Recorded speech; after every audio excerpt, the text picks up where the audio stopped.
Gonna find my baby, gonna hold her tight, gonna grab some afternoon delight. My motto's always been when it's right, why wait until the middle of a cold dark night, when everything's a little clearer in the light of day. Welcome to E.A.T.S. My name's Eric. I'm Tim. This is E.A.T.S. Sports. Eric and Tim Sports. Eat it, hear it, live it. We're here with a special guest today. Hopefully our from now on producer and our baseball analyst, Brian Catalica. Hey guys, how's it going? My name's Brian, like Eric said. I'm going to be doing the boring stuff behind the scenes. Boo, I'll be doing boring baseball. I'll come on the show every so once in a while, hopefully every week, but I'll be talking about some of the sports. Well, this will be your tryout, right? Yeah, we'll try it out, see how it goes. I'll be talking about some baseball. I mean, I like you here because, I mean, it's eye candy for me, just seeing you right here. Yeah, no, Those things we don't know about. Yeah, no, you guys are totally brain dead on baseball. So I get tired of staring into Giuseppe's face. Can I finish? Oh, sorry, go ahead. So I'll be talking about some baseball, giving some commentary about what's happening in the MLB, as well as hopefully doing some of the social media stuff and video editing. So please comment if you guys ever have any things you would like to change with the video or anything you guys would like to see on our Facebook page, and hopefully we'll be making a Twitter here soon as well. Yep, we're getting big now. We're getting big. We're going to have to be official on Twitter pretty soon. We got like 35 views on the last video. Woohoo! Moving up in the followers. Yeah, so I'll pass it off to Eric and Tim, and they'll go ahead and start the basketball discussion. All right, thanks, Brian. Appreciate that. Good to have you on the show. Glad to have you here. Yeah. So let's get it started here. We have a lot to cover. Game 3. Wow. Oh my gosh. That's all I could say. The last two games have been... I've been on the edge of my seat. Luckily I was watching game 2 by myself because I was cursing like a sailor. It was so intense. This is probably one of the better finals we've had in a while. It is really good. It gets to the point that I'm watching game 2 and I'm thinking to myself, I might have a heart attack soon. Like, I can't watch Dellavedova take those clutch free throws at the end. I'm on the ground, like, laying down with my eyes closed. It got a little ridiculous. But one of the better finals I've ever seen. One of the better finals ever played. It's so much fun. I'm like I just love it. Like, the games are so exciting. They come down to the wire. It's crucial. Yeah. They're like just crunch time plays. It's exactly what you want. You just eat it up. You got to eat it up. This is prime time, like steak Historical right here that we're games. eating up. It's going down in history. Our last podcast, I actually made a prediction. I said that I thought the Cavs had a 1% chance of even winning the series. Yeah. And I'm actually happy to say that I was wrong. Yeah, you're not was very very confident wrong. enough. Well, my head said 1%. My heart said 100. Like I want the Cavs to win. My heart wants it. So I'm glad that my heart... Well, even off air, we talked about it, and you said you wanted to give 100% chance to Golden State, and I was like, you have to at least give them a 1%. You convinced me to even give them 1, and I'm happy to admit, I will own up to it. I was wrong. I was dead wrong, and I've never been happier. They totally never been happier. They had like a 2% chance of winning. You can't doubt LeBron. LeBron is one of the greatest players ever to play this game. You can't count him out. No, absolutely not. And that's what we're going to talk about first is LeBron James, who is the story of the finals. He is the one carrying the Cavaliers single-handedly. He's the man. And I told you this in the last podcast. If he finds a way to carry this team to win this finals, he is the best ever. I don't care. Jordan, you got 6 titles. I don't care. Could Jordan have carried a team like this to win a finals? I don't know, because he had really good teams around him. Nobody ever. Magic Johnson, Kobe Bryant, Michael Jordan, Bill Russell. Nobody has done what LeBron James is doing in the finals. Hopefully, what he wants, if he can accomplish it, winning the finals with this supporting cast. Really, well, no supporting cast with nobody. He's just doing it with a bunch of role players. Everybody else at least had 1 or 2 stars on their team. So if he does pull this off, I think he wins this, he has 3 rings, maybe wins another one, maybe wins... I mean, you got to think there's more in the future for the Cavaliers. A couple more MVPs, and I think he goes down as the greatest of all time. Well, and even a lot of the greats, especially in the past couple decades, have had some of the top coaches in the league's history. And I know LeBron's got a rookie coach. Yeah, I mean... David Blatt. I mean, it's just David LeBron. Blatt is David Blatt, but... I mean, he's also David Blatt. So it's just really LeBron coaching the whole time. I mean, come on. When LeBron's the coach. He's the, Yeah, he's everything. When you see LeBron out on the floor playing his heart out, playing 40-plus minutes in a game, and then also when he's on the bench yelling at the court and Shumpert or whoever's playing at the time and coaching him harder than Blatt is, it truly is a testament to how much heart and mind that he puts into the game. Yeah. And I think the best players do that, because you see that with Popovich and the Spurs. He will call a timeout, and he will just talk with his assistant coaches. He'll let Duncan, Tony, and Manu get the team together and actually talk. Like, he doesn't have to do anything, because the team has that leadership in place. It's just lead yourselves, guys. Police yourselves. I'll just be here if you need help, So I think those team dynamics are the best. When you have a guy like LeBron with the leadership ability he has, you have that. You have that leader on the floor. Especially with the experience he has. Nobody on that team has really been, other than him, James Jones and Mike Miller, but nobody on this team has been to the finals and has been in so much pressure, so much experience that LeBron has. He's able to share it with his team, to let them know what's really going on, what's going to happen, and how much pressure they really are going to feel throughout this whole series. So that really has helped. I mean, LeBron is everything for this team. It makes everyone so much better. And we have a couple stats about LeBron in this finals, which are amazing. And I'll go ahead and read those off to you. So out of the 154 available minutes so far in this finals, he has played 142. Wow. He has scored 123 points in 3 games so far, which is the most ever. Yeah. He is accounting for 42.3% of all the Cavaliers' points. Yeah. Of all LeBron passes, the players that are receiving passes from LeBron are shooting over, I think, the mid 40%. When they're taking shots that don't come from a LeBron pass, they're only shooting 30%. So LeBron is setting them up for high percentage looks, and that's showing in the percentages. He has 25 assists in 3 games. The whole team only has 23 combined. He has attempted 43 throws, made 30 of them. The whole Warriors team has only attempted 59. Just these stats are crazy. And the last one, he's attempted 117 shots so far in the 3 games. So out of all those stats to you, Eric, Giuseppe, I like calling you Giuseppe. I'm just going to call you Giuseppe. That's what I'm used to. Yeah. What stands out to you with those stats?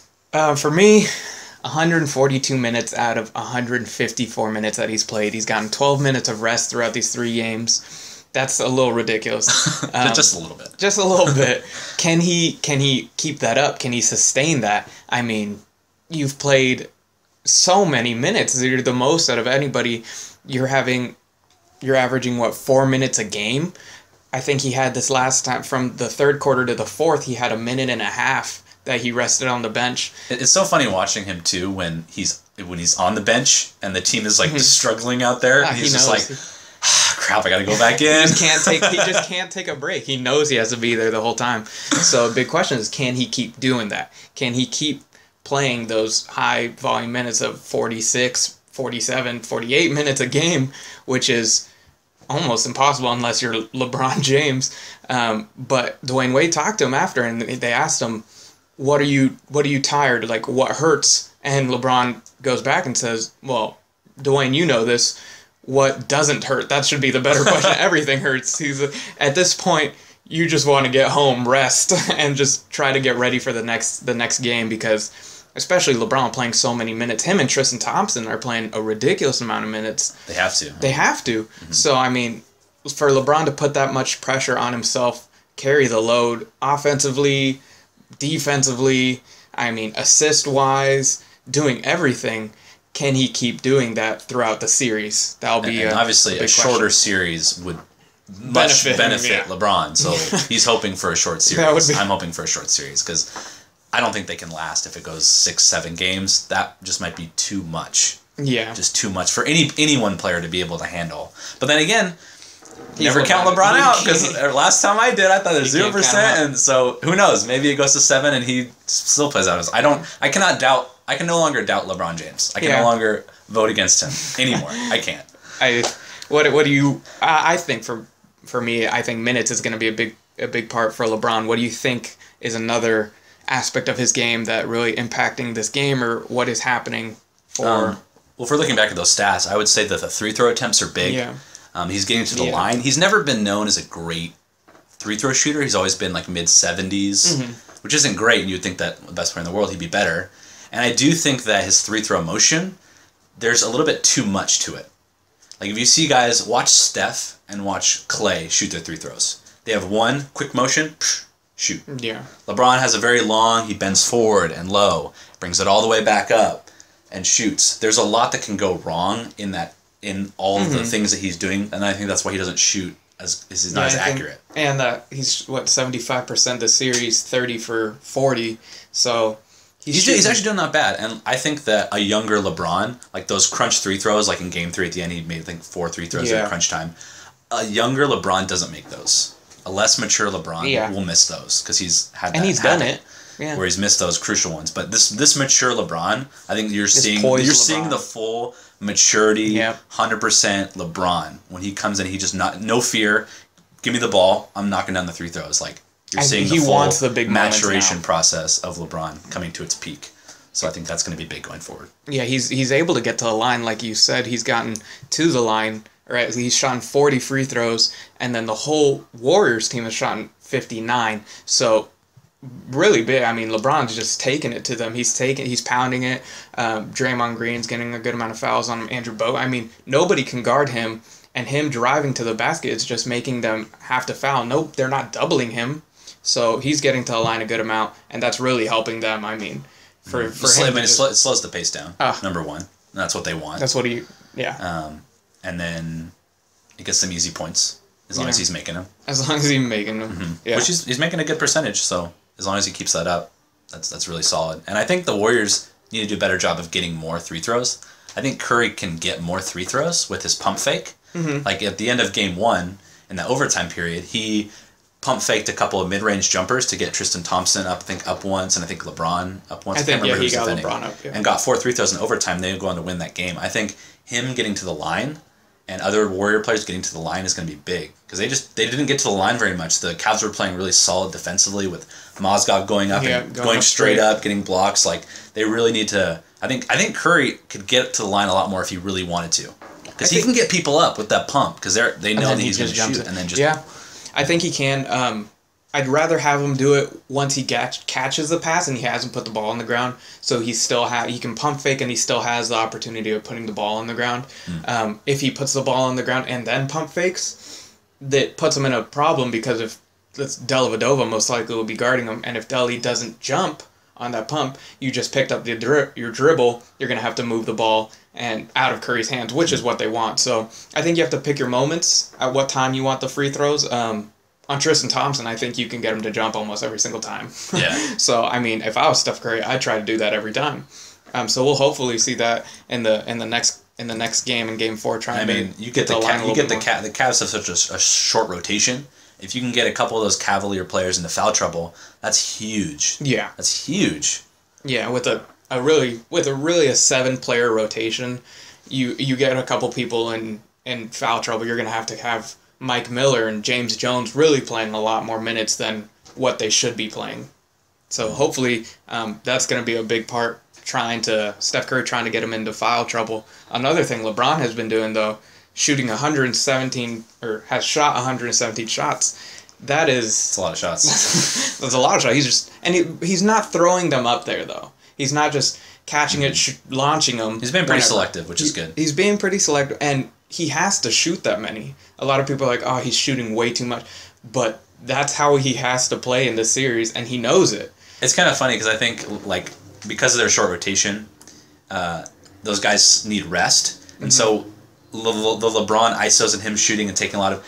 It almost gives the other guys a chance to rest. A little break. It does. LeBron takes the ball off the offense. Everyone, you can kind of sit around the 3-point line. Gives you, a chance to rest. Let LeBron take his time, back down. Like, it almost, him doing that, taking that a lot of those ISO possessions and him shooting a lot, it gives the whole team a lot of rest. Yeah. So that when they get back on defense, they are solid and can continue playing hard defense. So Although, that's how it benefits something the ball. that Tim noticed, and I was watching Game 3 with him, I know the Cavaliers were trying to hold on to the lead in the fourth quarter, and they didn't do a very good job of it.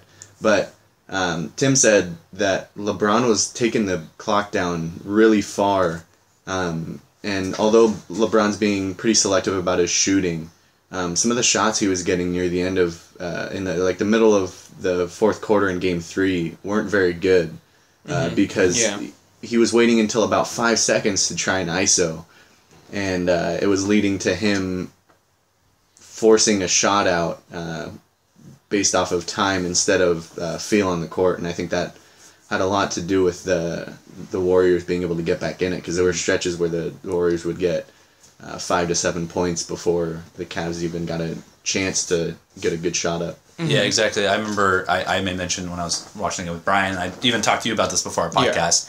I think when the Cavaliers are up by a good amount of points, right, they're getting, because they've blown 3 leads in each game. They've had the lead, and they've blown it.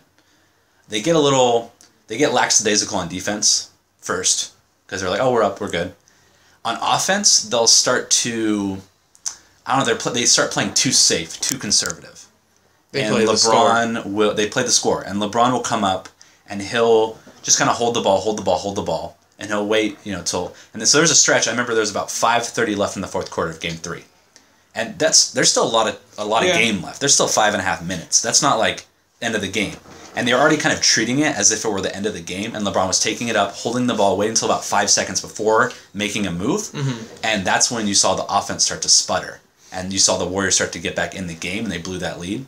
I think LeBron, if I don't mind him isoing and holding the ball for most of the clock, but he needs to do something else, because if he waits till the last 5 seconds and then does something, if it's not there, the possession's done. Yeah, I mean, if he isos at the beginning, backs down, then he has more. He can see, okay, they're covered. Okay, now I can bunk it out for 3. There's still time enough for other things to happen. But if he doesn't leave enough time on the clock for that and just waits till the last 5 seconds, he drives, it's clogged. There's nothing he can do besides take like a fadeaway jumper. So I think that's the only thing that frustrates me about the Cavs a little bit, is they get a little bit too much LeBron holding the ball and waiting to the last second when he needs to start making things happen earlier to open up other things. Yeah, well, I mean, for me, I'd take it. I'd let him do that. He's trying to slow down the tempo. The Golden State had a lot of... They were able to make the Cleveland Cavaliers turn it over a lot in the fourth quarter. So I made LeBron James kind of slow it down, kind of everybody relax. Amon Shumpert, J.R. Smith, Dellavedova, Tristan Thompson, Timothy, relax. We're up. Let's kind of just slow the pace down. For me, I saw it as they scored 24 points in the fourth quarter. They scored 24 in the first, 20 in the second, and 28 in the third. So they averaged a pretty decent amount. And I'd take LeBron on Draymond or on Harrison or on David Lee. I did see it when he was running down the clock a little bit more. He did it up more on David Lee and Harrison Barnes. I think maybe because he knew that their defensive presence wasn't as big as Andre Iguodala or Draymond Green on him. So he kind of knew that I'm just going to take it down and then just drive it on him, or just take a little pull-up jumper. And he was hitting up a couple. But if he could trust his players a little bit more in the fourth quarter and kind of move the ball around, it might be a little bit easier. But at that point of the game, I think he wants to put it all on himself. If they lose, it's his fault. If he doesn't want it to be like, if they lose, it's J.R. Smith or Amon Shumpert or somebody else blowing the game for them. So it makes sense, but... He just needs to... Hero ball, I think, is for the last 2 minutes. I think for the last 2 minutes, you put it in LeBron's hand, you let him wait the whole clock out, depending on the score and things like that. But I think hero ball is for the last 2 minutes. I think they start a little early sometimes. Yeah. When they don't mean to, and then it gets no one else. But then again, at the same time, there is the fatigue factor. They're all playing in 10 minutes. So maybe everyone's like exhausted. He's like, all right, I'm just going to take the ball up, and I'm just going to sit on it for 24 seconds and let everyone else recuperate. So that's also a possibility as well for why that happens sometimes. I think that's a big deal. That's a good explanation for it. Golden State, yeah, you're right. Golden State's playing, but you can't do that every time. You can't. It's tough. As long as he starts early with a little bit of movement, maybe a pick and roll, just to get him get things moving, and Get the then ball moving a little bit more. then he can, ISO or Yeah. whatever. Then there's more things open. There's still enough time for other players to contribute. Because I think fatigue is a big deal. But that's- especially, Golden State's playing 10 players. You have the Cavaliers playing really 7. They're playing 8, but Mike Miller That was a only played scare, 5 minutes. especially when Shumpert got hurt. Yeah, that was a oh. scare. I was like, no, come on. Yeah. Like, But they're bringing in a veteran in Mike Miller. then Mike Miller comes in. He came in for a couple, so Alright. he did well. A couple clutch inbounds by Mike Yeah. Miller. But I mean, Attaboy, Mike. Good to see him out. you're really playing 7 guys. You're playing 7 guys, high minutes, a lot of minutes. So I think fatigue is a big problem, and it's shown in game 1, 2, and 3, where Golden State makes a run in the fourth quarter with the comeback because they have, I think, more energy than Cleveland does. Game 1, they should have closed it out. Cleveland should have tried to close it out. In overtime, Kyrie gets hurt. It kind of, everyone gets depressed almost, or everyone's heads are down. A huge blow. Yeah, it's It'd a big... be demoralizing for sure. Exactly. It's super demoralizing. You see your star point guard go down. Game 2, they were able to hold it off in overtime and score more points. But they shouldn't have even gone to overtime in the first. They should have been able to just close it out. In Game 3, they finally were able to. But you cannot have Golden State making those huge runs in the fourth, and I think fatigue is a huge part. I mean, Dellavedova's having to go to the hospital after Game 3, playing so many minutes, playing so hard. He had to go to the hospital with cramps and fatigue. That's crazy, right? So I mean, guy plays so hard he has to be in the hospital. Right. That's when you know that you've put everything on the floor when you have to go to the hospital. You put everything on the floor. But I mean, 117 shots by LeBron. He doesn't like to do it, and he said it. He said it to Dwayne Wade. He's like, I don't take this amount of shots. I don't like to. My biggest thing, LeBron, quoting saying, he 50%, 50%, 50%. That's what he wants to do. And he's not shooting 50%, but he has to shoot the amount of shots because they're not doubling him. He needs to look at the floor and really see how they're playing defense, who they're guarding. Being a catalyst in the passing, as Magic Johnson was, where just kicking it out when everyone's looking at you. LeBron James is such a smart player that even on the inbounds pass that Golden State had towards the end of the game, he was pointing to his head. that LeBron James stole it off the inbound. Son. He is one of the smartest players ever to play the game, if not the smartest player to play the game. He plays it like it's a chess match, and he wins every time. So he shooting 117 are a lot of shots. Dwayne Wade in 2006, when they won the finals championship, he shot 117 shots in 6 games. So I mean, 117 in 3 games is a lot of shots. But you have to do it. LeBron knows he has to do it. He doesn't like to do it, but he knows he has to. He has to be putting up high volume numbers, and he's doing it. Series 2-1. So it's working. The formula's working. That's all that matters. You're winning games. Yeah, so exactly. If it's not broken, don't fix it. Keep playing. I mean, just to transition, you talked a little about Dellavedova and him ending up in the hospital. I mean, he's been a major factor in this series. I mean, you're thinking Kyrie goes down, you're like, all hope is lost. Yeah. In comes Dellavedova. I mean, Kyrie who? I know, right? I don't want to go far as to say that Dellavedova's better than Kyrie. I'm not an idiot. Kyrie is an amazing talent, is incredible, but there's just something about what Dellavedova brings to the team with just the heart, the hustle, the just endless. The chip on his shoulder. Kyrie doesn't bring that. Yeah. Kyrie doesn't have that. The grittiness, the hustle. Delly has a chip on his shoulder. He's always been counted out his whole life. Played at St. Mary from St. Australia. Mary's. Yeah, from Australia. Plays St. Mary's here in California. But he's always been counted out. A lot of people do the look test with him, and they look at him and they're like, oh, this guy can't play basketball.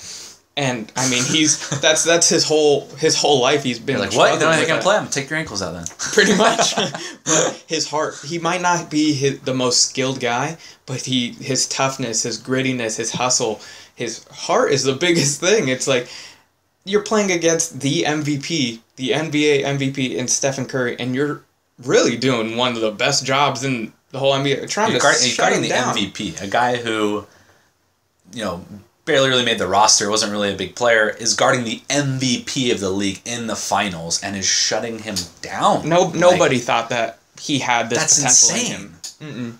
Nobody thought, and they even asked his coach, his former coach from St. Mary's. They asked him, do you think that Dellavedova was able to, or did you think Dellavedova would be able to put such an impact in these finals, in this game series? And his coach honestly said that he didn't think so. But he said it's not surprising that he is, because of the heart he has, because of the chip on his shoulder he has, because he's so tough. He used to play rugby. That's why he's always on the ground. Really? Yeah, he used to play rugby. That makes sense. That really makes a lot of sense. Yeah, right? The way he plays. He's a tough player. Oh my gosh. So his That's coach hilarious. might have said he's not the most skilled guy, but it doesn't surprise him that he's doing so well in these finals. And I mean, honestly, not just the finals. Because there's a stat line. He actually, throughout these playoffs, he's guarded Isaiah Thomas of the Celtics, Jeff Teague of the Hawks, Derrick Rose of the Bulls, and then Steph as well. And these point guards are actually 24 of 82, their field goal percentage, 24 of 82 when being guarded by Delly. That was up to, I think, game two. I think so, yeah. The finals. That's really solid. Yeah. Like, he's been playing good defense the whole finals. And granted, he has been going against some second-team guys. But Jeff Teague and Derrick Rose and Steph Curry had some reps against them, too. So, obviously. And that just shows you that he is a really good, consistent defender, despite what you may think when you see him or as Charles Barkley, what you hear. Yeah, Charles Barkley said that Dellavedova isn't doing anything to Stephen Curry. It's more Stephen Curry just missing shots. But that was game two. Yeah. He reminds me of JJ Barea when the Mavericks went on that run. JJ was just a pest. He just was pesky. Just that type he of was guy. everywhere. He was just annoying. You just hated him. When you're playing against him, you're like, I want to punch this person in the face. But when he's on your team, you're like, this person, I freaking love him. I would do anything for him. He seems really, it looks like he gets under everybody's skin, especially in the Eastern Conference Finals against Jeff Teague. Jeff Teague in Game 4, they're just talking smack. Jeff Teague was getting so mad because Delly was playing tough on him. He was playing tight on him. Some grabbing and holding and tugging from here and there, but they're playing. It's legal. Yeah, you gotta let it go. Play basketball. Exactly. And he's playing tough, and they just get so upset. And you saw it in Steph Curry through quarters 1 through 3 that he would just hang his head. He was just did not look like he was mentally there, mentally prepared. Even he just didn't look like he had confidence in what he wanted to do. Dellavedova just took him out of his game, which the Dellavedova effect. And I think the height of that in the game was when Dellavedova kind of lost the ball. Steph fouls him. He's falling over. Oh wow, that was right next to the free throw line, and Dellavedova just throws it up, bangs it in. And one, and he makes a free throw. And it was funny because they cut to Steph, and Steph was shaking his head like, I can't believe that guy just made that shot. Be effing kidding me. And That's what he's thinking. And then they cut to Dellavedova, and he's doing the same thing as Steph. He's just shaking his head. He's like, I don't know how I made that shot because it was that incredible. Yeah, I know. But on the side of the Warriors, what can the Golden State Warriors do to get better? Why are they playing so poorly against a Cleveland Cavaliers team? Really. An undermanned Cleveland Cavaliers team, and the way they played throughout the whole playoffs. Why is Cleveland giving them so much trouble? Granted, I don't think the Warriors have had a necessarily hard road. I mentioned that before previously. I don't think they've a lot of injuries have paved the way for them to be where they are now. Yeah. And even more injuries for the Cavs. You think that they should win the title. I think it's mainly the defense and tempo, which the Warriors just are not used to. They're usually teams. What you see with teams is when the Warriors get a couple shots in a row, they're banging, they're getting hot. Teams start to panic. They're getting the ball out fast. They're trying to play the Warriors game and transition really fast. Yeah. And then the Warriors just keep transition, and then they blow them out. Like the Warriors have blown out a lot of teams because they try to play the same way. The only two teams that have had success, the Memphis Grizzlies, who play the same style Cleveland does, slow, very slow tempo, defensive, post game, and the Cavs, the only teams that have slowed them down. So they don't do well when you slow the pace down, you slow the tempo down, you take away that transition, those easy buckets. It becomes a grind. It does. The Cavs they're playing incredible defense, like incredible. The way Mozgov is contesting and not fouling is like amazing to me. and just the deflections, they're getting their hands in every time it's really incredible, amazing defense to watch. Usually, you think defense is not as entertaining. I am absolutely loving watching them play defense. It is They're so hustling. awesome. Everyone's hustling. They're rotating nicely on defense. So Golden State, it's tough. What they have to do is they have to flat out shoot better. I mean, all the shots are being contested. Harrison shot terribly, 0 for 8. Draymond 2 for 10. Curry and Clay in Game 2 combined for 6 for 27. So, live and die by that 3. 6 for 27 from 3. So I mean, they shot, I think, the most 3-pointers in NBA Finals history. You live and die by the 3, and they're not falling. They're not falling. All their shots are being contested. Golden State, especially Dellavedova's, just right on Steph Curry. And if Steph Curry and Klay Thompson aren't scoring, Draymond Green, Harrison Barnes, Andre Iguodala aren't stepping up and aren't hitting those wide open shots, because there'll be times that LeBron James might be on Iggy, and he'll leave him wide open at the 3 because he knows the Cavs are smart. They're leaving Iggy open. They're leaving Draymond Green to open. They're just like, take your 3. We'll take that cool. all day. We'll take that over a Curry or Klay 3 any day of the week.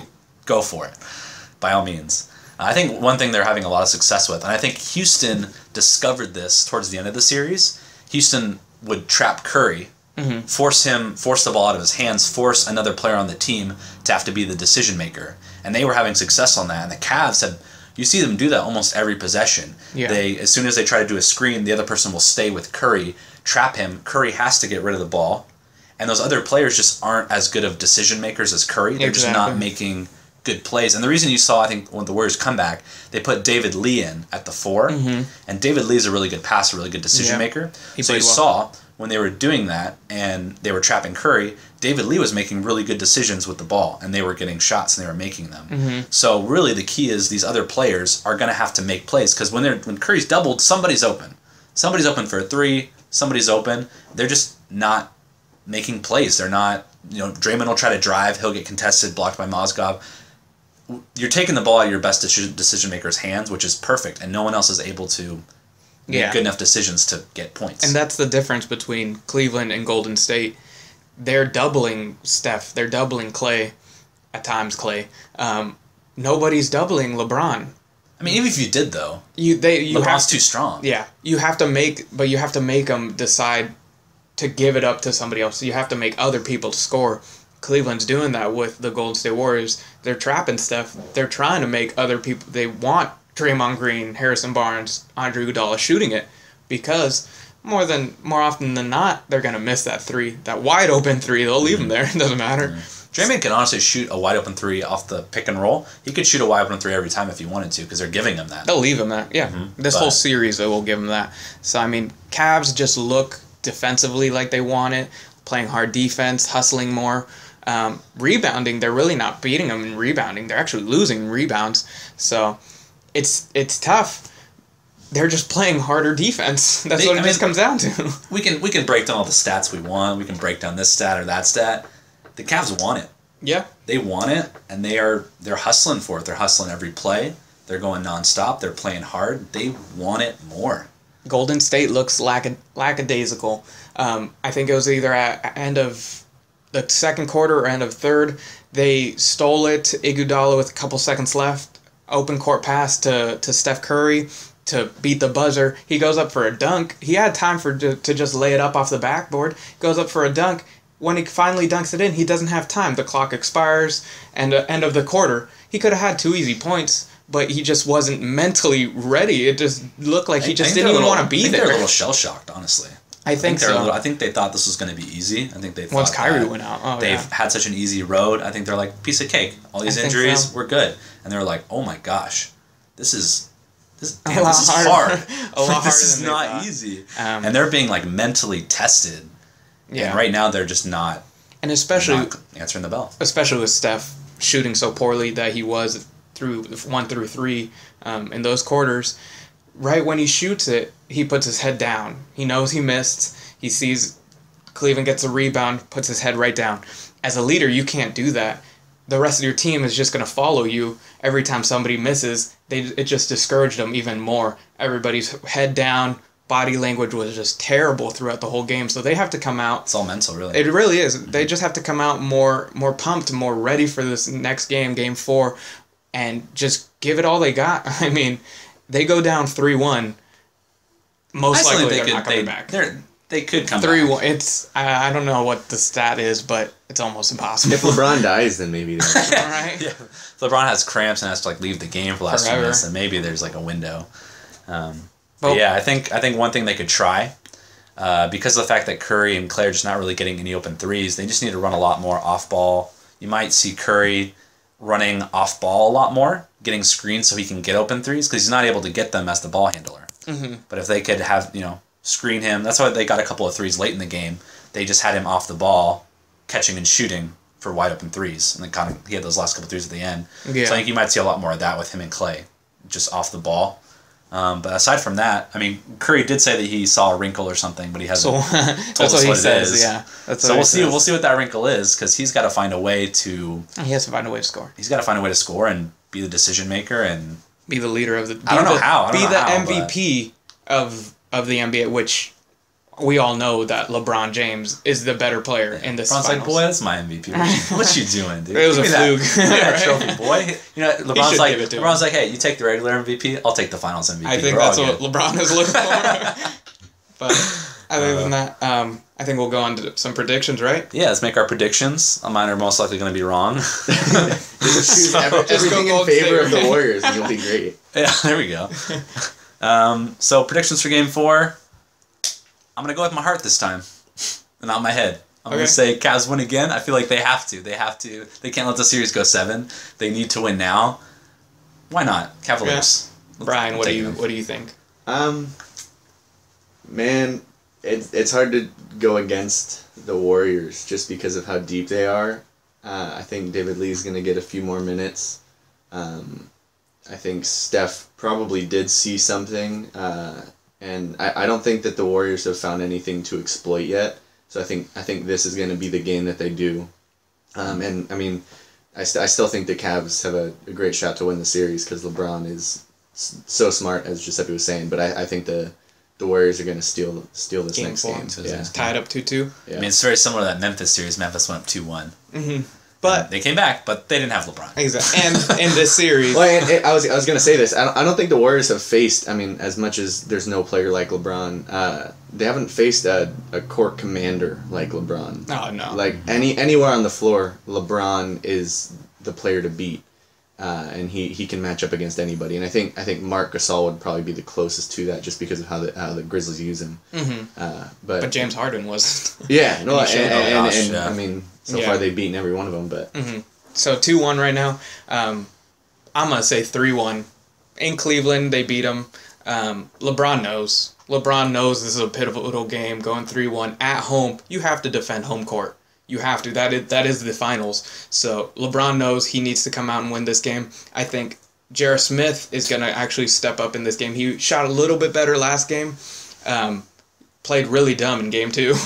But I think he's going to actually come out a little bit more excited. He wants to get that shot. I mean, this is game 4. You go up 3-1. I say you try and take it in game 5. Try to hopefully win it here in Golden State and not let it go back to Cleveland, even though it might be better for, your fans. You want to see it. But right now, LeBron is in kill mode. I think he knows this is a pivotal game, and he's going to come out. Kill-tacular. Right? I think he's going to come out with one of his greatest games throughout this whole series. Triple-double. So it's 60 points, 10 blocks. 50 rebounds. Yeah. He's going to put Will Chamberlain He's on a numbers kill streak right now. now. He's on a kill streak right now. He's going to... Then that's the difference between LeBron and Steph. Steph was named NBA MVP. If you put Steph on any team right now, or at the beginning of the season, you put Steph on one of the worst teams, he couldn't take that team and put him in the finals. You put LeBron on any team, he will take that team and put him in the finals. He will make them a championship LeBron on contender. the Sixers. He probably could. The finals. I mean, look at the Cleveland. Cleveland was garbage. Cleveland literally has nobody. I mean, he could. What's like the funniest NBA team that he could take to a title right now? Probably the Sixers. I don't know. I think the Sixers. I think he'd do good on the Sixers. Maybe. Maybe the King comes and exactly. plays for the Kings. Well, see, I think they'd have, I royalty. mean, aside from playing in the West, we which would is win more that. difficult than playing in the East, I mean, they'd have a really good roster if they had LeBron. Anybody with LeBron has a really good. Yeah, but I mean, even so much I've better always with said, I've always thought that the Kings have had good players for the past even maybe like 3 or 4 years. Maybe not 4 years, but I mean, they've had Rudy Gay, they've had Cousins. We'll get into that in a little bit. Let's do over under first, and then we'll get in because we're going to talk a little Kings. Oh, yeah. For those of you local Kings fans, Brian, we'll talk about that in a little bit. No, but let's do our over under. Yeah. For want to give us a soundbite, Brian, for that? What am I doing? Give us a soundbite for over under. What am I saying? So over under. What do you think, you're Tim? fired, Brian. Don't be surprised if Brian doesn't come back next. I was not prepared for that. Anyway, So what do you think? I'll put it in post. Over under. How many times does Dellavedova end up on the floor? Over under 4 times. Dellavedova. Deli, whatever. Dellavedova. Dellavedova. D. Deli D. Deli D. I think he's gonna end up on the floor. 4 push. He probably hits 4. He spends half the game on the floor. But I'm gonna say he hits floor. He hustles. What do you think, Tim? 5. He's going over 4. He's going 5. He's going to be in the stands at least once. In the 3rd row. Did you guys? Did you notice the guy? I think it was a security guard that Trying to catch him. Well, there was a guy that was looking up at the screen when he dove into the stands, and he didn't he was completely oblivious to him diving into the stands until he saw it on the screen and looked down next to him. Oh, really? Yeah, it was ridiculous. I was like, you're at the game. You're not even watching the game. You're watching the screen. Let's go home. Give him some of that sweat, you know. I'll go 4. 4 too. Yeah, I think. I mean, hopefully, I think Curry had 6 turnovers in that last game. I think he tries to clean that up because I think that had a lot to do with the early success for the Cavs getting up to a 20-point lead. Mm-hmm. So I think that's one of the things that the Warriors emphasize in Game 4. So I think there's going to be less opportunities, but I still say he gets 4. Yeah. Okay, He's 4 and over 4. Next one, David Lee, who obviously came in, played fairly well for the Warriors last game. Mm-hmm. There's some talk that he might get more minutes this game due to the matchups. So over under 15 minutes off the bench for David Lee. I'm gonna say over. I'm gonna say over with 16 minutes. 15 and yeah, exactly. He played 13 minutes, but he's gonna get a couple more minutes. Give Draymond a little bit of rest, but he can't play too long because he doesn't give a defensive presence at all. I mean, LeBron James, if they do a pick and roll switch and LeBron or David Lee gets caught on LeBron, it's over. LeBron's just taking it to the rack. So they're gonna play him a little bit more because he can facilitate on offense a little bit easier off the pick and roll, bounce pass to David Lee, and he's able to make a right decision. Mm-hmm. So he'll play a little bit more minutes, but I'm gonna say 16 minutes. 16. Brian? I'll say over. I'll go 22 minutes. 22. Oh, wow. dang. I think They're losing this game. Yeah, no. Well, like I said, I think David Lee's going to play a little bit more in Game 4. He played really well when he was in, and I think that I noticed that Draymond Green got 5 fouls really early on, and they were able to keep him away from LeBron by the way that they were spreading the floor. And I think with the other big men that the Warriors have, with Bogut and Festus Ezeli, I think they're going to be able to keep David Lee away from LeBron so that they don't really have the risk of having that poor matchup. So I think they're going to be able to use David Lee in the way that they should have been using him all season. So he's finally getting some minutes. What do you think, Tim? I want to say over. I'm going to say that he defensively, but I don't think Draymond's necessarily been playing that great a defense. So I don't think it's a huge defensive downgrade. And I think just offensively you get someone who can make the right decision and can help them offensively, which they need some help. So I will say over 15 minutes. Without many. We want exact. Okay. He's going to play for exactly 17 minutes, 26 seconds. Oh, How's okay. that? All right, nice. Thank you. Okay, cool.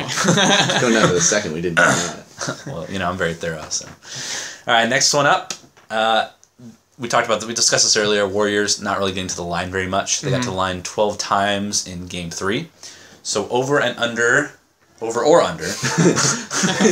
going to go over and under. 15 free throw attempts for Golden State in Game 4. I'm gonna say under. I like you said, Curry's gonna try to get that little pump fake, get people up. But he should. If he listened to the podcast, he might, He should probably. But I think Cleveland is pretty smart. Timothy Mozgov keeps going straight up, not drawing fouls. Really the only person that can draw fouls on the Golden State Warriors team that I think is their best inside guy is Andre Iguodala. And he sucks at free throws. He sucks at free throws, so it doesn't really matter. But Klay Thompson can draw a couple free throws, getting people up. But lately, nobody is jumping. Nobody's leaving their feet. They know to stay grounded, stay planted, and just put your hands up and contest that way. So I'm gonna say under. I'm gonna say right around the same as they did in game 3. What do you think, Brian? I'm just gonna simply say over. I'm gonna pretty much leave it at that. I just think that they're gonna. You're not gonna give us an exact number. No, I mean I think that I can give you a number. 22. 22 free throws. Same minutes as David Lee. Yep. I think that's why he knows. That's why he sticks to baseball. Yes. Yeah. I think that that's why he's just our producer. David Lee's gonna play exactly 22 minutes, and they're gonna shoot 22 free throws. All right, Brian. All of them by David Lee. Oh dang. Yeah. David Lee's going crazy. All right, Tim. What about you? I'm gonna say over. Okay. I'm gonna say they realize how important that is to get to the line. I'm gonna say they shoot 18 free throws. Yeah, 18. You give me crap for saying 22 and you need 18. Well, I mean. 18's not. They need if they're gonna get free throws, they need to start going into the paint. They can't be a perimeter shooting team and get free throws.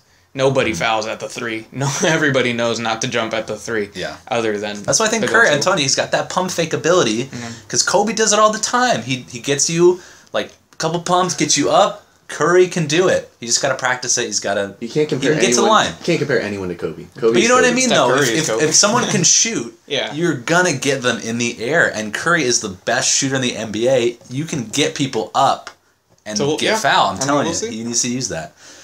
Last over under. Obviously, it's been a defensive battle like we've talked about. Yeah. The Warriors have been held under.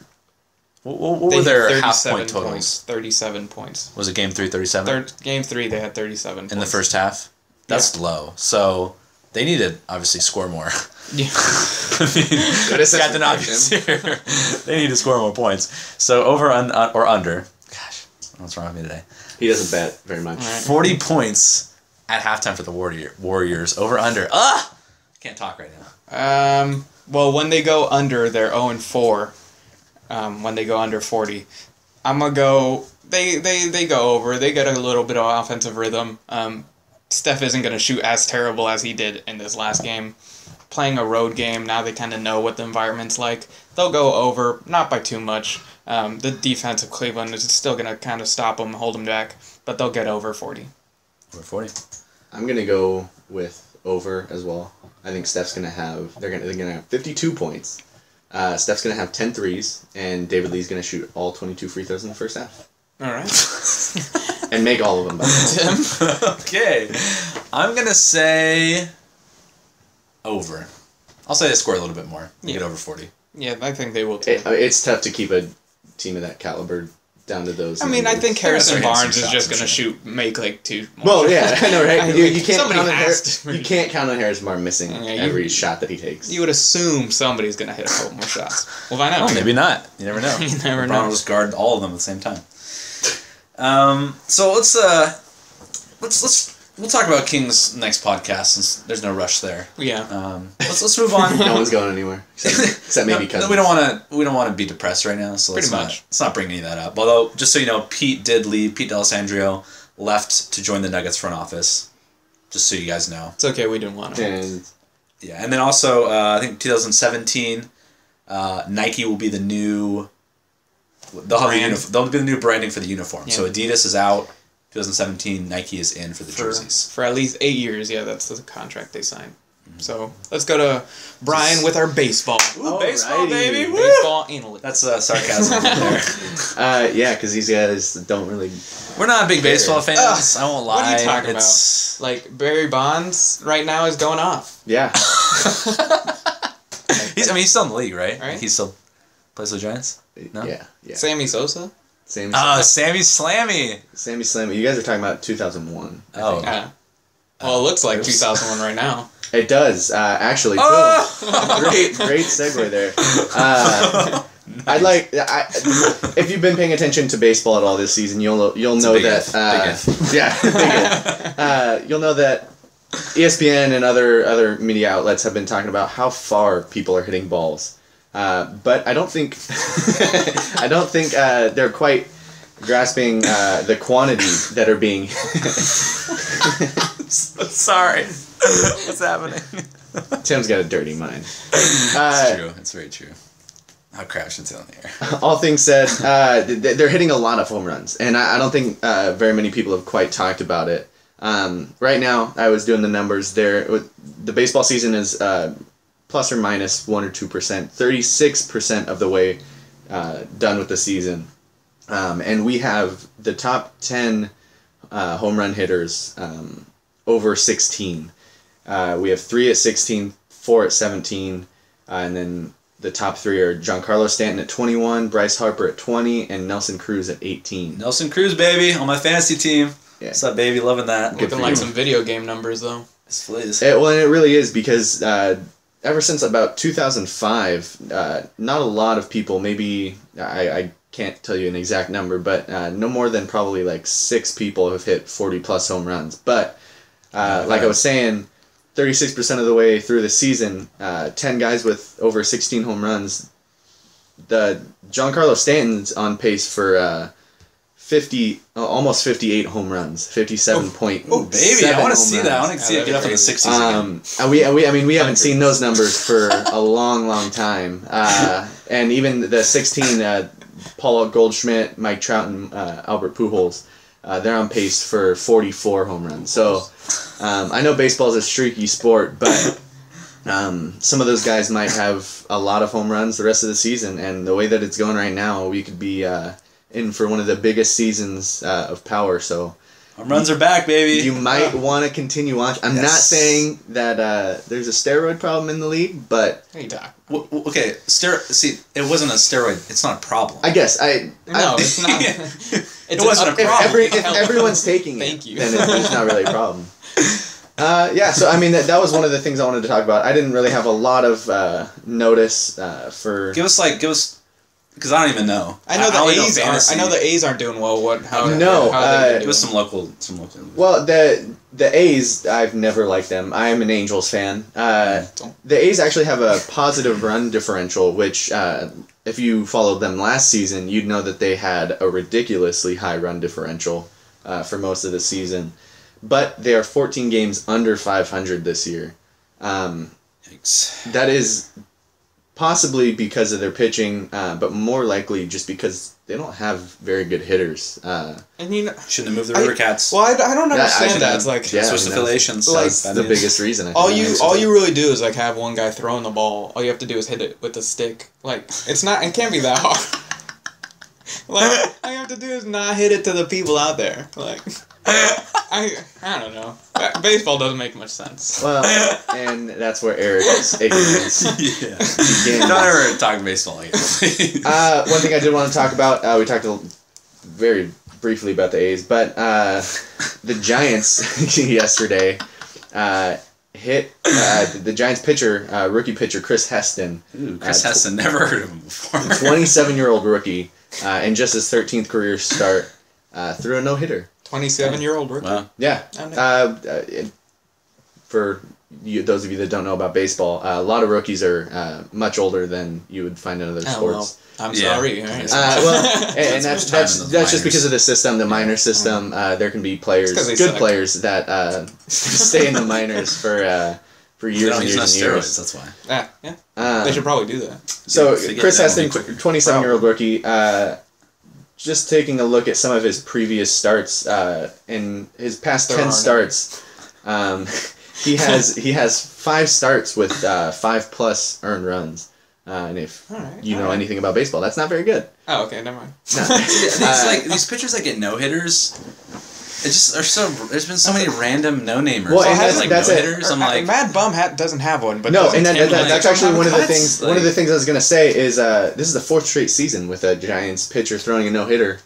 because they got that which is ballpark. actually They got it's that really ballpark. surprising. Buster Posey.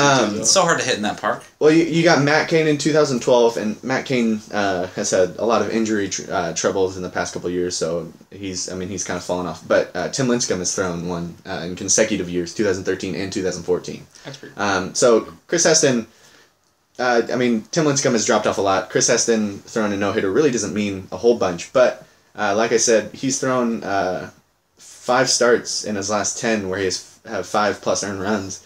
But then, except for one, the game after, he throws, for instance, on the 23rd, against Colorado, he threw 5 2/3 with 6 earned runs. Then the next game against Atlanta, he threw 7 1/3 with no earned runs. So it kind of shows his resilience, coming back from a tough start, just the mental ability to be able to go beyond previous mistakes, especially as a rookie, and just come out strong.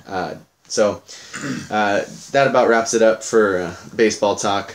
Chris Heston, man. Chris Baseball. Heston, Throwing the future baseball. of the Giants. Got to score those touchdowns. And it really, lately it seems like no hitters are just normal for the Giants. Because I don't know this. I only know fantasy. I don't know like regular baseball. Who are like good teams right now? Give me like the top like 3 teams. Well, surprisingly, I think the biggest surprise this year, not the A's,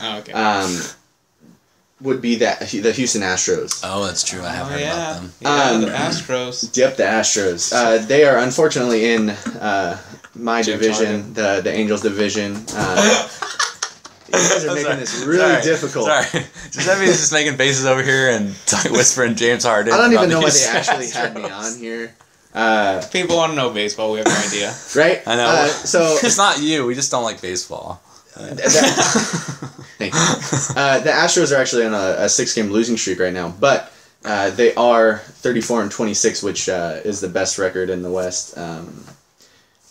Right in front of the Rangers and the Angels. They've been able to, I think, sustain this because although they don't score a ton of runs, they do hit a lot of home runs. I think that's better, right? It actually is, because for a pitcher's mindset to be able to come back from a home run, it's actually a lot harder than you think. Seeing a ball go over the stands is not easy mentally, and so I think that's one of the biggest reasons why they're because I don't understand those pitchers. That's so scary to be like. You see how they get hit by those ricochets, like in the face, Okay. And then like someone almost died.